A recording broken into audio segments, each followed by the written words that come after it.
आज जब हम दुनिया की सबसे बड़ी यूनिवर्सिटीज़ के बारे में सोचते हैं तो हमारे दिमाग में ऑक्सफोर्ड या हार्वर्ड जैसे नाम आते हैं, है ना।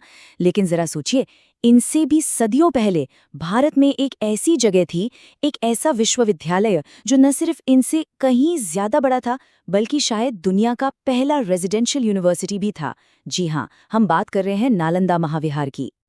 अंदाज़ा लगाइए, अपने चरम पर इस प्राचीन विश्वविद्यालय में एक साथ 10,000 से ज्यादा स्टूडेंट्स रहते और पढ़ते थे। और इन 10,000 स्टूडेंट्स को पढ़ाने के लिए करीब 2,000 टीचर्स थे।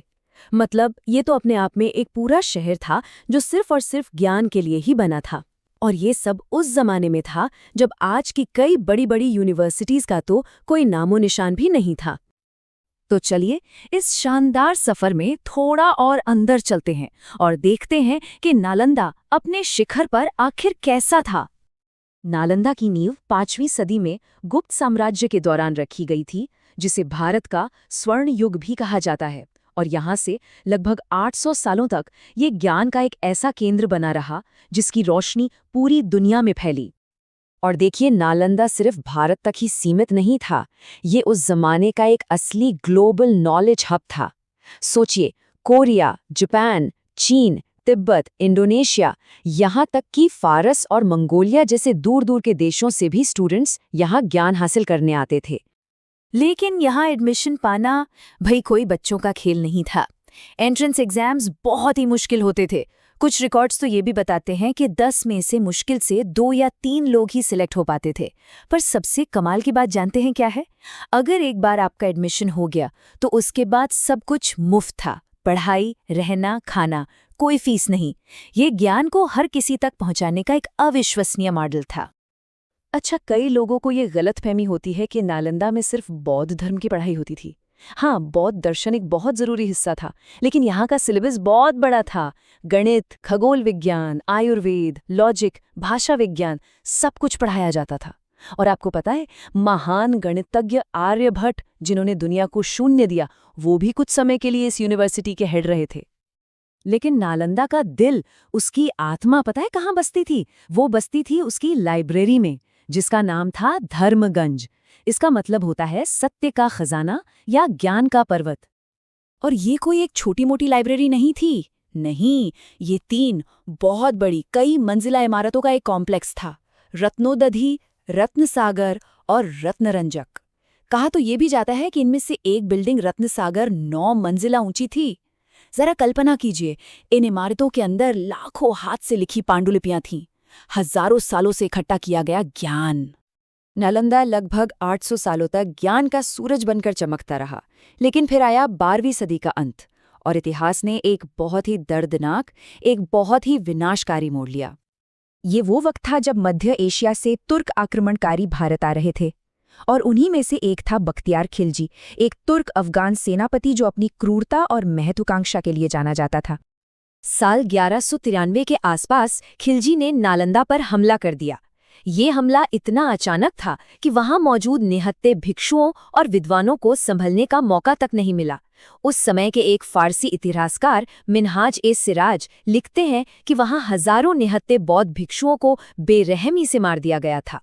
पर सवाल ये उठता है कि आखिर उस विशाल लाइब्रेरी धर्मगंज को आग क्यों लगाई गई? इसके पीछे 2 मुख्य वजहें बताई जाती हैं।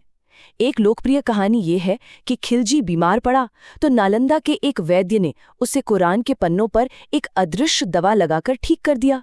जब उसे ये पता चला तो वो गुस्से और जलन से भर गया कि काफिरों का ज्ञान उसके हकीमों से बेहतर कैसे हो सकता है। वहीं दूसरी तरफ ज्यादातर इतिहासकार मानते हैं कि असली वजह ज्यादा रणनीतिक थी, उस इलाके पर अपना दबदबा बनाना और बौद्ध संस्कृति और प्रभाव के सबसे बड़े केंद्र को जड़ से मिटा देना।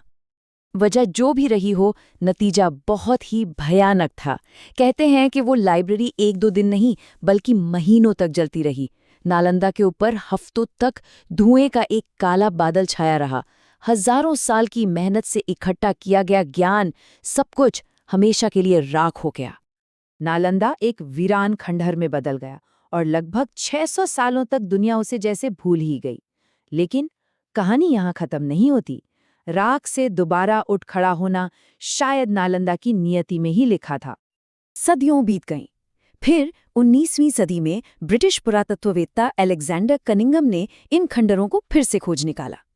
असली मोड़ तब आया जब 2006 में हमारे पूर्व राष्ट्रपति डॉक्टर APJ अब्दुल कलाम ने इसे एक नए अंतर्राष्ट्रीय विश्वविद्यालय के रूप में फिर से जिंदा करने का सपना देखा। और फिर लगभग 800 साल के लंबे इंतजार के बाद 2014 में नए नालंदा विश्वविद्यालय ने अपना दरवाजा खोला।